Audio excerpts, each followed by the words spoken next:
നമുക്കിന്ന് പാലക്ക് ചേർത്ത് പരിപ്പ് കറി ഉണ്ടാക്കുന്നത് എങ്ങനെയെന്ന് നോക്കാം. ഇതിനുവേണ്ടി ഞാനിവിടെ അരക്കപ്പ് പരിപ്പ് എടുത്തിട്ടുണ്ട്. ഇത് തുവരപ്പരിപ്പാണ്, നമ്മൾ സാമ്പാറൊക്കെ ഉണ്ടാക്കാൻ വേണ്ടി ഉപയോഗിക്കുന്ന പരിപ്പ്. ഇതല്ലാതെ നമുക്ക് ചെറുപയർ പരിപ്പ് കൊണ്ടും ഈ കറി ഉണ്ടാക്കാവുന്നതാണ്. ആദ്യം നമുക്ക് ഈ പരിപ്പൊന്ന് കുറച്ച് നേരം കുതിർത്ത് വെക്കാം. അങ്ങനെ കുതിർക്കുമ്പോൾ ഇത് പെട്ടെന്ന് തന്നെ വെന്ത് കിട്ടും. അത് കഴിഞ്ഞ് നല്ലപോലെ കഴുകി വാരി അതിലെ കല്ലൊക്കെ ഉണ്ടെങ്കിൽ എടുത്തു കഴിഞ്ഞിട്ട് നമുക്കൊന്ന് വേവിച്ചെടുക്കാം. അതിനുവേണ്ടി ഞാനൊരു കുക്കറിലാണ് ഇത് വേവിച്ചെടുക്കുന്നത്. ഇത് നമുക്ക് കുക്കറിലോട്ട് ഇട്ടിട്ട് ആവശ്യത്തിന് വെള്ളം ഒഴിച്ച് വേവിച്ചെടുക്കാം. ഇത് കുതിർത്ത പരിപ്പായതുകൊണ്ട് പെട്ടെന്ന് തന്നെ വെന്ത് കിട്ടും. എന്നിട്ട് നമുക്ക് ഇതിലോട്ട് ഒരു 3 പച്ചമുളകും 3 ചുവന്നുള്ളിയും നീളത്തിൽ കീറി ഇതിലോട്ട് ഇടാം. എരിവ് കൂടുതൽ ആവശ്യമുള്ളവർക്ക് ഒരു പച്ചമുളകും കൂടി ചേർക്കാവുന്നതാണ്. എന്നിട്ട് നമുക്കതിലോട്ട് ഒരു 1/4 ടീസ്പൂൺ മഞ്ഞൾപ്പൊടി ഇടാം.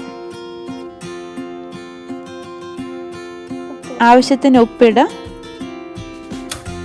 എന്നിട്ട് ഗ്യാസ് കത്തിച്ച് നമുക്ക് കുക്കർ അടച്ച് ഈ പരിപ്പ് വേവിച്ചെടുക്കാം. ഒരു സ്റ്റീം വരുമ്പോഴത്തേക്ക് നമുക്ക് കുറച്ച് വെച്ചിട്ട് ഒരു 5 മിനിറ്റ് കഴിയുമ്പോഴത്തേക്ക് ഓഫാക്കാം. ഈ പരിപ്പ് വേകുന്ന സമയം കൊണ്ട് നമുക്ക് ഈ പാലക്കിൻ്റെ ഇലയൊന്ന് അരിഞ്ഞെടുക്കാം. ഇത് നല്ല ഫ്രഷായ പാലക്കിൻ്റെ ഇലയാണ്. ഈ പാലക്കിൻ്റെ ഇലയ്ക്ക് പകരം പച്ച ചീര കൊണ്ടും നമുക്ക് ഈ കറി ഉണ്ടാക്കാവുന്നതാണ്. ഇതിൽ നിന്ന് ഞാൻ ഒരു പിടി മാത്രമാണ് എടുക്കുന്നത്. ഇത് എടുത്തിട്ട് നല്ലപോലെ ഉപ്പും മഞ്ഞളും ഇട്ട് കഴുകി എടുത്ത് വെച്ചിരിക്കുകയാണ്. ഇനി നമുക്കിതൊന്ന് അരിഞ്ഞെടുക്കാം. ഞാൻ കത്രിക കൊണ്ടാണ് ഇത് കട്ട് ചെയ്തെടുക്കുന്നത്. ഇതിൻ്റെ തണ്ടൊന്ന് നമുക്ക് മുറിച്ച് കളയാം. ഇത് ഞാൻ ഈ കറിക്കകത്ത് ഇടുന്നില്ല. ഇത് അല്പം വലുപ്പത്തിൽ അരിഞ്ഞാലും കുഴപ്പമൊന്നുമില്ല. നമ്മൾ ഇതൊന്ന് തിളയ്ക്കുമ്പോൾ തന്നെ ഈ ഇലയെല്ലാം അവിഞ്ഞു പോകും. അതുകൊണ്ട് ഇത് നല്ല കുറച്ച് വലുപ്പത്തിലിരുന്നാലും കുഴപ്പമില്ല. ഇപ്പം നമ്മുടെ പരിപ്പ് വെന്തിട്ടുണ്ട്. നമുക്ക് ഗ്യാസ് ഓഫാക്കാം. സ്റ്റീം പോയിട്ടുണ്ട്. അതുവഴി നമുക്ക് തുറന്ന് നോക്കാം. ഇപ്പോൾ ഇത് നല്ലപോലെ വെന്തിട്ടുണ്ട്.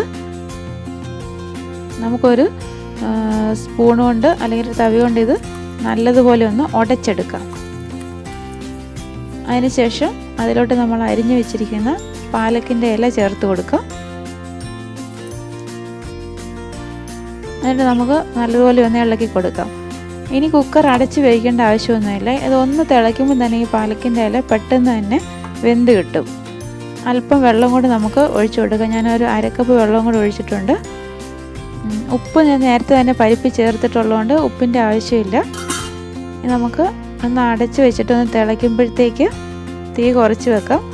എന്നിട്ട് ഇത് മുഴുവനായിട്ട് അടയ്ക്കണ്ട. അങ്ങനെ ആയാലും പരിപ്പ് തിളച്ച് വെളിയിലോട്ട് ചാടും. ഇപ്പോൾ ഏകദേശം നമ്മുടെ കറി വെന്തിട്ടുണ്ട്.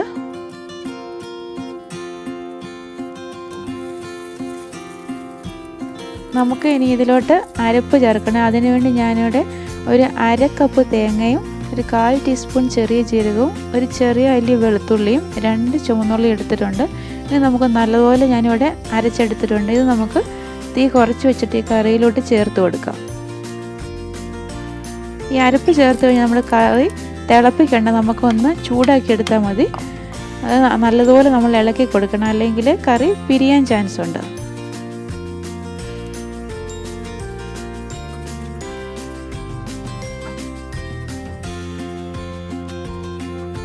ഈ കറി ഇപ്പോൾ നന്നായിട്ട് ചൂടായിട്ടുണ്ട്. നമുക്കിത് ഗ്യാസിൽ നിന്ന് മാറ്റാം. എന്നിട്ട് ഇതൊന്ന് താളിച്ചൊഴിക്കണം ഈ കറിയെ. അതിനുവേണ്ടി ഞാനൊരു പാത്രം അടുപ്പത്ത് വെച്ചിട്ടുണ്ട്. അത് ചൂടായിട്ട് വരുമ്പോൾ നമുക്ക് അതിലോട്ട് വെളിച്ചെണ്ണ ഒഴിച്ചു കൊടുക്കാം. വെളിച്ചെണ്ണ ചൂടായിട്ട് വരുമ്പോൾ അതിലോട്ട് 1/4 ടീസ്പൂൺ കടുക് ഇട്ട് കൊടുക്കാം. കടുക് പൊട്ടി തുടങ്ങുമ്പോഴത്തേക്ക് അതിലോട്ട് 2-3 ചുവന്നുള്ളി ചെറുതായിട്ട് വട്ടത്തിൽ അരിഞ്ഞത് ഇട്ട് കൊടുക്കാം.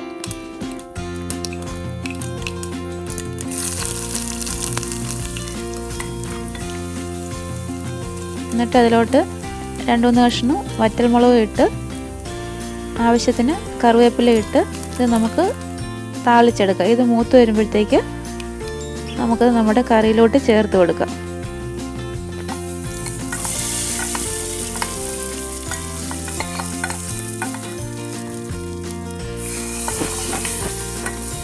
എന്നിട്ട് ഈ കറി നമുക്കൊരു 5 മിനിറ്റ് ഒന്ന് അടച്ചു വെക്കാം.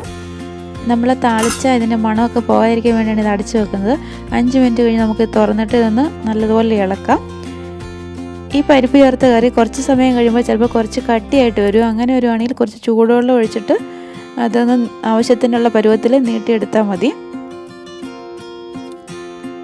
ഇലക്കറികളൊക്കെ കഴിക്കാൻ മടിയുള്ള കുട്ടികൾക്ക് ഇതുപോലെ കറിയൊക്കെ ഉണ്ടാക്കി കൊടുത്താൽ അവർ കഴിച്ചോളും. ചോറിൻ്റെ കൂടെ കഴിക്കാൻ പറ്റിയ ഒരു ഒഴിച്ചുകറിയാണ് ഇത്. ഈ പാലയ്ക്ക ചേർത്ത പരിപ്പ് കറിയുടെ വീഡിയോ നിങ്ങൾക്ക് ഇഷ്ടമായെങ്കിൽ ലൈക്ക് ചെയ്യാനും ഷെയർ ചെയ്യാനും മറക്കരുത്. അതുപോലെ ഹന്നാസ് റെസിപ്പീസ് സബ്സ്ക്രൈബ് ചെയ്യാനും മറക്കരുത്.